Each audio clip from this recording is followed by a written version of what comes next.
Hi, I'm Talia Baroncelli, and you're watching theAnalysis-news. Nadim Houry will be joining me today to speak about the Beirut port blast, as well as the political culture of impunity in Lebanon and the corruption of the political elite there.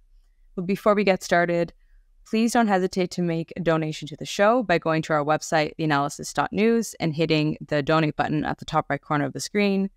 You can get onto our mailing list, and don't forget to like and subscribe to the show wherever you get your podcasts.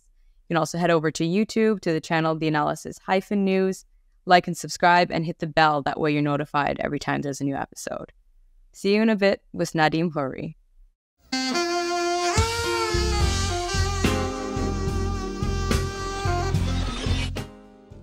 Joining me now is Nadim Houry. He is the executive director of the Arab Reform Initiative in Paris. He's originally from Lebanon and worked for Human Rights Watch as a human rights lawyer for 13 years. He's also the author of the book, Without Protection: How the Lebanese Justice System Fails. Thank you so much for joining me today, Nadim. Thank you for having me. 3 years ago, on August 4th, 2020, the Beirut port blast sent the country reeling. There were 218 people who were killed in the blast. And since then, the families of the people killed have not seen any justice. Why don't we speak about how this culture of political impunity actually goes back to the post-Civil War era of 1990 and how it's sort of entrenched in political sectarianism? Sure, yeah. I mean, in August 2020, a massive explosion happened at the Beirut port. As you mentioned, almost 220 people died. Entire parts of the city were destroyed. It turns out the explosion was caused by nitrate ammonium, which had been stored for years in very dangerous conditions. And even though the authorities knew about it, had not done anything. There was a domestic investigation launched, obviously, because that crime is just too big to ignore. But the political class has been obstructing it. And this domestic investigation has actually been suspended since December 2021. A very courageous Lebanese judge, Tariq Bitar, who really had issued accusations against a number of key political and security figures in the country, basically kept getting suspended from doing his investigation. The politicians filed over 25 requests to dismiss Bitar time and time again. And finally, in January of this year, so January 2023, when Bitar tried to resume his investigation, the country's public prosecutor, Ghassan Awaidat, who himself is actually one of the people that had been charged by Bitar in the Beirut Blast for not doing anything, ended up summoning Judge Bitar for investigation himself, suspended it, and ordered the release of all pretrial suspects. And this is where we are at today, a domestic investigation that's paralyzed, families that don't have answers. Large number of these families have joined with Lebanese civil society to actually ask the Human Rights Council if they can do an international fact-finding commission. But as we speak right now, there are no suspects in detention, and the investigation is completely paralyzed. Now, this pattern of impunity, I think, as you mentioned, is very much grounded in Lebanon's recent history, particularly the post-war settlement, which really created a political culture of the elites, of the political elites. Most of them were warlords from the Civil War. With the end of the war, they basically decided to divide up the pie in Lebanon amongst themselves with international backing. I mean, this was a deal that had been accepted at the time, and most of them traded basically their fighting fatigues for fancy suits, and they became the rulers of the country. Now, what's interesting is at the end of the Civil War, they passed a amnesty deal. And I mentioned that because I think that is one of the anchors of this culture of impunity that we continue to suffer from. Now, the amnesty deal at the end of the Civil War, so that was 1990, was about crimes committed during the Civil War, with a few exceptions. But they basically gave each other a blank check. And at the time, the Lebanese society was simply too exhausted, not sufficiently organized to mobilize sufficiently to overturn this amnesty deal. But instead of just it being a blank check for past crimes, it almost became a blank check for future crimes, because now it became this basis of saying, well, we never held anyone to account. Well, why are you going to start with me, and why are you going to do this? And really, and I mentioned it because I think this corruption was very, in my view, is directly connected to the explosion of the Beirut port, because no one was being held accountable for anything.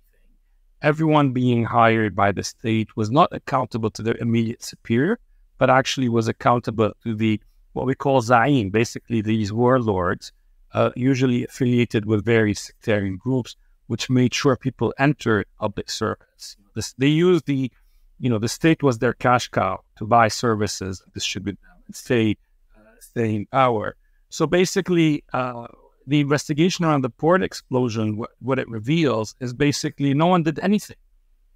Everyone kept waiting for someone else to do it. And this has meant that this culture of impunity, Lebanon continued to have political assassinations, for instance. And not a single case has actually been resolved to this day. And almost to add insult to injury, some of those who were indicted in the port explosion by the judge, who's now, been set aside, this investigation has been paralyzed. They ran last time for parliamentary elections that were held last year, and some of them regained their seats, even though they're actually wanted by a Lebanese judge. And supposedly they were not arrested because they could not be served. So how could they not be served? Because they cannot be found, yet they're actually going around, ran a campaign and managed to get reelected to parliament. This is, so that's the, it's today Lebanon is governed and has been governed now by a highly corrupt political class, which uses sectarian ties to distribute what are state properties, right? So they're redistributing services to people, but these are services that actually people paid for in the first place. And that's how they enforce their hold. And that's how they manage to get reelected, because almost like a mafia-like system, they use these services to remind everyone, I exempted you from paying fees on that, so you remember to vote for me. I got your son into the police. Remember to vote for me. I made sure that your violation of the building code was not enforced. So you owe me a favor and you need to vote for me. It's really, unfortunately, as simple as that. Well, going back to 1990, when the reconstruction efforts were beginning, and you said there was amnesty for these warlords, why do you think that was? I mean, I know in many other, South American context or in African context where there's been fighting between different groups, sometimes certain factions are not actually prosecuted because there's a fear that there won't be some sort of unity going forward, that there won't be any, functioning power sharing in the government. And so sometimes that's a strategic decision not to actually prosecute some of the warlords who were committing all these crimes. Do you think that was one of the reasons, or was it just, pure corruption and incompetence? No, I think you're right. There was a sense, and the formula that ended the civil war, which these leaders that adopted, in Arabic, it's la ghalib wala maghlub. It was sort of this no victor, no vanquished. And it was based on this idea that everyone committed crimes, everyone, as in all the different militias. So we're not going to put everyone in jail. But that narrative was false. I mean, there were civilians. There were people who never carried weapons. But they presented this as saying, look, we all just defended ourselves. And so we're not going to hold anyone accountable. So it was a deal amongst themselves. And it was a time as well, you have to remember, in 1990, this is before the Rwanda and Yugoslavia trials. This international recognition that you cannot have these blanket amnesties at the end of wars had not really taken root very strongly. And the Lebanese war had gone on for very long. The sponsors that ended the war, so it was really Saudi and Syria in the lead, but also with some international backing. Everyone had been exhausted, even internationally, by the Lebanese civil war, which had gone on for 15 years. And the narrative that was sold was, okay, now war is over. We're going to do reconstruction. Everyone's going to get rich. Don't ask too many questions about the past. Looks towards the future. So, and it wasn't just that no one was held accountable. No answers were given, for instance, the families of the estimated 17,000 disappeared.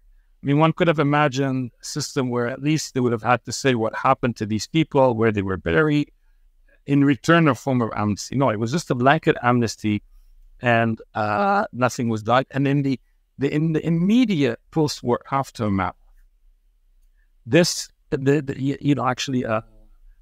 one researcher academic wrote a book called it "The Spoils of Truth," Truce. And I think it's a great book because it describes the system that was put in place at the end of the Civil War. And in a way, all these warlords were convinced to put down their weapons because they all had a stake in basically the spoils of truce. And they all became incredibly rich. They divided things amongst themselves. Also Hariri, who was the prime minister at the time, was in charge of rebuilding. Anyways, we can get into details, but basically they really divided up, almost as if it was a private fiefdom. And, for a long time, the Lebanese went with it. Not everyone, obviously, but there was money flowing. There was money from the diaspora. There were investments. Now we're paying the price because maybe we'll talk about it. Lebanon's in the middle of a massive crisis. The Lebanese pound was pegged to the dollar. And so every time those who were still pushing for accountability were looked at like, oh, you're just reminding us of the bad old times. Let's just turn the page. And again, I think this is, ultimately this this pact of an amnesty of impunity was a deal amongst a handful of these warlords. But what's important to note is they managed to have a lot of people bite into it by using sectarian card. So each leader said, look, why would I be prosecuted? I was defending my community. I was defending you. They presented themselves as the gatekeeper of their community, but also they presented themselves to their community as the essential gateway for this community to access government services. So even at the public university in Lebanon, which is called the Lebanese University, if you are going to be appointed as a university professor, if you belong to a particular confession, you have to be, in a way, accepted by your appointed leader to get you through. I mean, this is not written on any law or any paper, it's just de facto. They just block each other. You mentioned I worked for a long time as a human rights lawyer in Lebanon. We would try to bring a complaint, let's say, against a particular police officer, not a general, a police officer for torture, LT. These complaints would get stuck in the system because even for low ranking, they immediately, people who would be accused, they immediately go see their Zaim to intervene, to make it stop. And it's the same, and they're really today, they're 5 to 6 old men that are still controlling the system. And even though they, every now and then they fight amongst each other, but when there are real demands for structural change or accountability, just by miracle, they coalesce together and they oppose any demands for change. So based on what you're saying, this sectarianism is something which is, institutionalized. It's along religious lines, but these different groups don't necessarily just represent religion. They maybe represent other, political cultures or ties to other, countries. I'm thinking of Iran or Saudi Arabia. But if I understood correctly, sectarianism was something which began even before the Civil War. So at the end of the Civil War, was there any motion or, initiative to perhaps undo that system in search of something better? Or was that just not even considered because it would chip away at some of the, I guess, financial and political gains that these different groups had made? Yeah. No, I mean, that's a very good question. And so Lebanon, I would say modern Lebanon, which came into being with its current borders in 1920, is a very small country, but also incredibly diverse. There are 18 recognized religious communities of various, sects and so forth. And there's an actual geographical reason for this. Lebanon is mostly a mountainous region in one of the oldest inhabited parts of the land. So whenever there was a minority, they sought refuge, shelter in these mountains. And just the model was to ensure that all these communities coexisted. It's called an associational model. There was this sort of, even at the time of independence in the mid-40s, as sort of inter-elite pact that we will make sure everyone is represented. Everyone is a minority in Lebanon. Everyone is represented. And at the end of the, that system worked well for some time, particularly it avoided, Lebanon avoided in the 40s, 50s, 60s, and 70s falling into the trap of authoritarianism that we saw in other Arab countries because the power was sort of diffused amongst different communities. But clearly, after the Civil War, there were demands. And the agreement that ended the Civil War, which is called the Taif Agreement, named after the Saudi city where it was signed, provided a roadmap for technically starting a process of desectarianizing the political system, or at least reducing it. And one of the main things was supposed to create a Senate where in the Senate, the different communities will have their voices so they can have, perhaps a veto over existential issues, but the regular day-to-day politics, what I was describing about, the policeman, every seat being assigned, that we would move away from that. And this was part of the deal that ended the war, except those who ended the war never implemented it. And now, we're 2023, so it's more than 33 years later, and they haven't taken a single step to dismantle this system. If anything, what started out as back in the early days, even pre-war, a system where, yes, the president is of a certain confession, the prime minister is from one, the speaker is from another, and so forth, certain high-ranking officials, almost like a cancer that metastasized, it started going down the ranks. So today, I was giving you the example of university professors. They're going to try to make sure that we have a quota of this many Christians, this many Muslims, from this confession, from that confession. But again, it's not that people are, the tricky part to explain is it's not that everyone has these blind loyalties, but as a citizen of the state, the day you go to ask to negotiate something, if you want to get a service, the state start treating you like a member of this community. So they force you, they corner you into this. And there have been movements. There have been movements since the end of the Civil War by civil society and others to try to deconfessionalize this. The latest was in 2019, where there was a massive uprising in the streets, where the slogan was "Kullun yani kullun," all means all, in the sense they're all corrupt. We want to move away from this system. But the system has proven to be incredibly resilient, and we can talk about, its resiliency. Part of it is linked to its financial power. So again, it's not just that they keep their power because they can control access to state services. Over the years, they've also developed classes of business people who are dependent on them. So it's your Zaim, your leader. It's not just that you access public services by requesting their help. Sometimes you go and they will try to get you a private sector job through a business person who is close to them. And this business person, a private citizen, complies because they're also benefiting from the connections of the leader to, for maybe paying less taxes. So you see how they've dismantled the system in a way that they've become the gatekeepers, and it's become very hard to attack it frontally. Well, we've seen the devaluation of the Lebanese lira and crazy inflation in Lebanon, as well as, footage of people protesting outside of banks, people not being able to withdraw their funds from banks.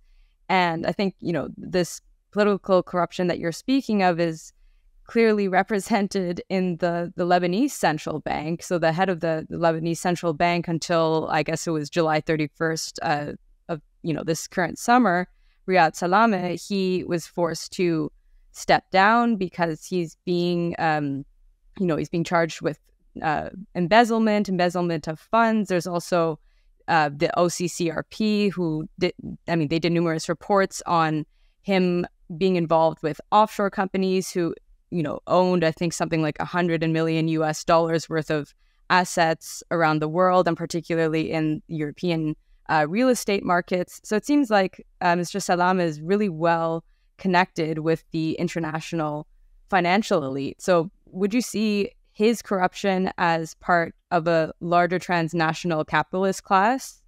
Yeah. So, you're right. I think first, we talked about the political and the sectarian pillar of the system, but what I was describing as this sort of post-Civil War order had also a very strong financial component. And one of its architects was this Riad Salameh. And I think it took us years to understand just how important he was to the system and to the legitimacy of the system. And Lebanon experienced in the 90s and 2000s a sort of, with his policies of stabilizing the currency, pegging it de facto, and bringing in, foreign money, most of it from the diaspora, there was a sense of all the countries doing well, it's wealthy, and it's a way that they bought, in a way, peace and quiet until the money ran out. It was, you can describe it, basically it was a Ponzi scheme. And what's interesting in the Ponzi scheme, that this wasn't just the central bank. Lebanon had a very developed financial sector. The banking sector was one of its sources of pride historically in terms of the economic model. And then we all discovered that actually much of this sector had also become quite corrupted, and for its survival depended on the central bank and financial engineering by the central bank. So just to say first, the first pillar here, there's a financial aspect to it that's very much connected to the political order. But also what's interesting is that this financial class, these elites, were not just constrained to Lebanon. So a lot of the money that was flowing into Lebanon was also dirty money from other parts of the region. But also the Lebanese banking system was very much internationalized. So you gave the example, in 2019, the economic crisis starts. Normal depositors had no access to their accounts, none, even if they need to get a, operation hospital. Meanwhile, the top bankers, and this has been proven afterwards, the top bankers, the top political leaders managed to get their money out. And so, today, if I try to get $500 out of an account in Lebanon, France, or Switzerland, I will get asked a gazillion questions. And how come these billions that made it out of Lebanon, by some estimates, there were 4 to 5 billion? No one asked them questions. So there's clearly a lot of, I would say, connections between a certain Lebanese financial elite and a certain global financial system, which turned for a long, long time a blind eye to Riad Salameh and to the other bankers. In a way, and Riad Salameh, who's today, as you mentioned, has been charged in a number of European countries. He's had his assets frozen. For many years, he was feted as a genius of finance, including by international outlets. And to this day, there haven't been the sanctions, for instance, for many other political leaders. even though we know that they have assets in the hundreds of millions in Europe, in North America, and so forth. So in a way, this isn't while there is a real problem in Lebanon with our political and financial elites, that they are not, this political financial elite is very much connected and globalized and mingles and integrated into the financial elite system. And they send their children to top Ivy League universities. They wine and dine with the top elites in Europe and so forth. And to this day, there are still people in some of these countries that are like Western countries that continue to defend them. Yeah, and Germany and France also have arrest warrants out for Mr. Salameh, but I don't think that he'll be handed over anytime soon. And I'm also wondering, I mean, he obviously had, numerous funds in European banks, in Swiss banks. I mean, do you know of any real efforts to look at some of these banking irregularities and to raise these issues? I mean, this shouldn't all just be put on Lebanon. I mean, clearly European banks are also complicit in propping him up. So that's no, you're right. So there's a pending arrest warrant for him, but Lebanon does not surrender its nationals. So he's staying in Lebanon for now. Interestingly, he was also sanctioned by the US, Canada, and the UK just a couple of weeks ago. And that has led as well to the Lebanese central bank freezing some of his assets. We'll have to see if they do it for all of his assets. But you're right. I mean, it took for a very long time. And, hopefully there'll be one day. How come they never started earlier to look into some of these sums? But yes, today, Mr. Salameh, through, and again, he's a very sophisticated player, right? So has companies, prime real estate in London, Paris, Brussels, Germany. There are investigations, and many of these assets have been frozen. What will happen to them eventually, we'll have to see. But it took a long, long time. Whether it's the tip of the iceberg or more, we don't know. But there are more, I believe, there are assets worth more than 300 million that have been frozen in Europe. Some of them in accounts, some of them in real estate, and those relate to Mr. Salameh and close affiliates, his brother, his son, his former lover, also, one of his assistants. Well, what about the political deadlock or stalemate which has besieged Lebanese politics recently? The parliament has tried approximately 12 times to appoint a president, and obviously they weren't successful. And we've seen previous elections where people were boycotting the elections as a form of protest. So where are people's political allegiances right now? No, you're right. So just in terms of the system, so in Lebanon, people vote for their members of parliament, and then the members of parliament vote for the president. There has to be a quorum to have this, and it's become, again, this idea of splitting the pie between these 5 or 6 strongmen in the country. So because they're not agreeing amongst themselves on how to share the pie anymore, they're ensuring that there's no quorum in parliament to select a president. Because they're still trying to negotiate. So the country is paralyzed. So right now, we haven't had a president for months. The head of the army retires at the end of the year. There's no replacement. There are all sorts of things. So again, they've rigged the system in a way where they each have, they can paralyze it if they want. And they have, because they can't agree on. None of them wants to take responsibility to govern, but they can't agree on how to split things. And there is less of a cash cow to divide out right now. It's mostly liability. So they're just waiting. But there's also, this is where as well, so there's a domestic issue, but also these divisions within Lebanon enable regional and international players to come and have an undue influence. So, Hezbollah is close to Iran. The Sunni leadership might be close to Saudi. Each one is sort of listening to whatever. But at this stage, the main problem is really that the traditional political parties, they don't necessarily think in terms of institutions or the constitution or this is the deadline. They think in terms of the deal. What's the deal to be had here?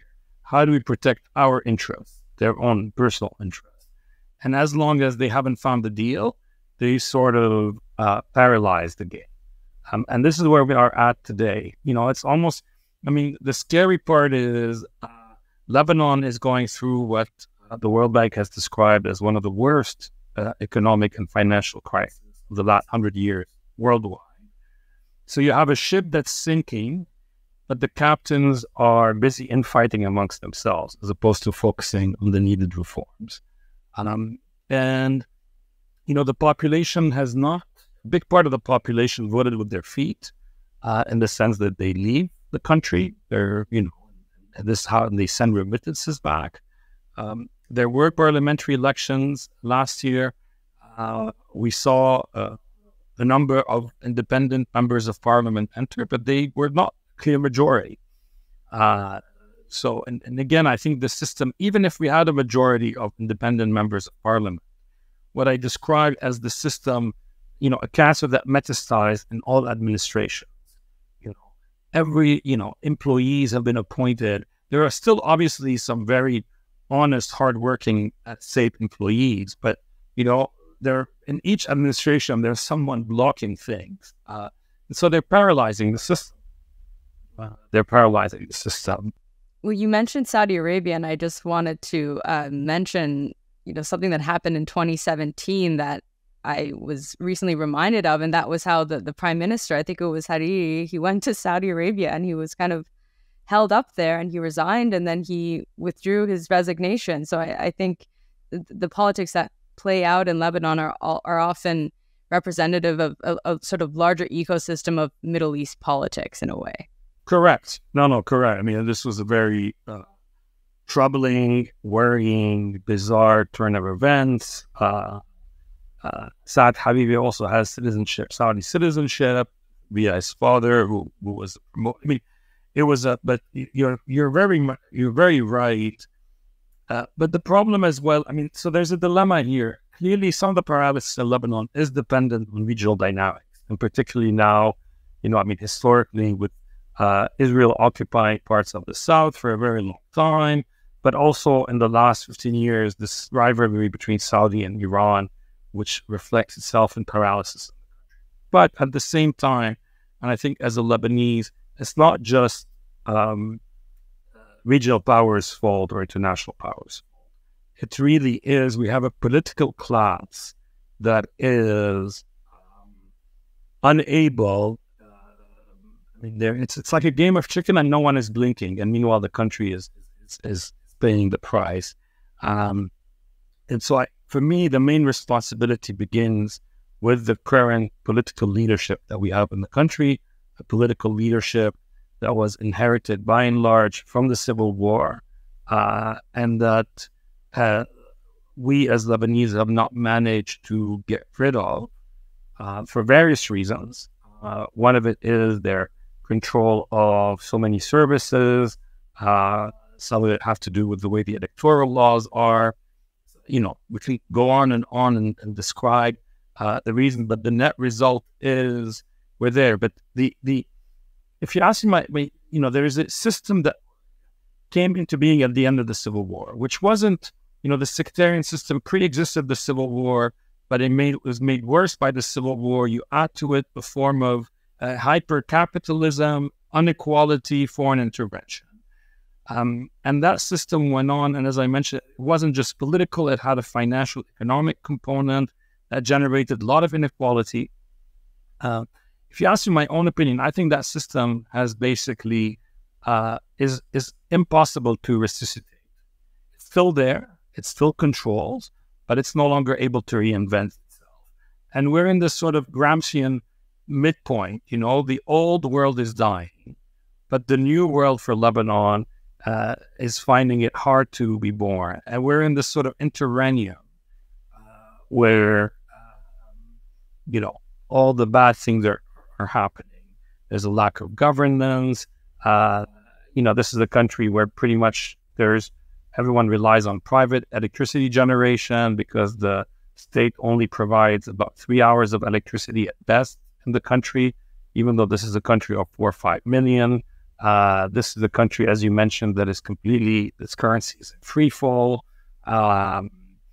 And no one is actually, has no president, and yet those in charge don't seem to be in a rush to address any of it. Well, one final question before you leave. We've seen recently fighting in the Palestinian refugee camps in the south of the country, closer to the Israeli border. And I think traditionally the Palestinian refugee camps are run by the Palestinian ruling elite as well. And I think a member of the Fatah party was also killed. I mean, do you see this escalating? Do you think the Lebanese army might be deployed, or would it be even possible that Israel would intervene if this gets worse? No, I don't think so. It happened in Ain al-Hilwa, which is closer to Saida. It's not necessarily by the border. And you're right. Again, it's like the problem with Lebanon is old issues are never dealt with. So they're just left there.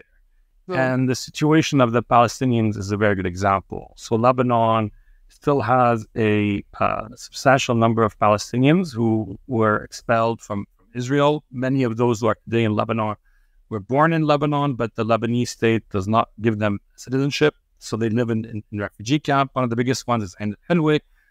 And the state has no presence inside these camps. As you mentioned, it's left for governance between Palestinians. And from time to time, they erupt into fighting. Now, the timing of this fighting was a bit suspicious. Was someone trying to kind of create more tension? I don't know. It seems now things have gotten quieter. Usually the Lebanese army just stays on the outskirts. And there are different mediation efforts and so forth. And it looks like for now it has quieted. But for me, the broader issue is simply, it's a bit like you're building on quicksand in Lebanon. We have all these issues. Instead of actually dealing with them in policies that respect basic rights, that actually would give Palestinians their basic rights, but also in return, the state, which is normal for any state, would actually be in charge of providing security, but also education and schooling for these Palestinians. And, nothing is dealt with it. And the problems just accumulate over the years. Now we're starting to see something similar with the Syrian refugees. They're even much larger numbers. And the states say it's not our responsibility. But if you end up being in a country like Lebanon and you have 400,000 children of Syrian children who are not going to school, ultimately it won't become your problem. I mean, you have to. So I'm not saying they have to become, and this is a taboo in Lebanon. That's not at all what I'm suggesting, that somehow they get nationalized in Lebanon. They need to be able to go back to have a safe return to their own country when the conditions are right. But what I mean is the absence of good policies just makes things worse, and small problems become harder and harder to resolve because the leaders procrastinate on them, not for years, but actually for decades.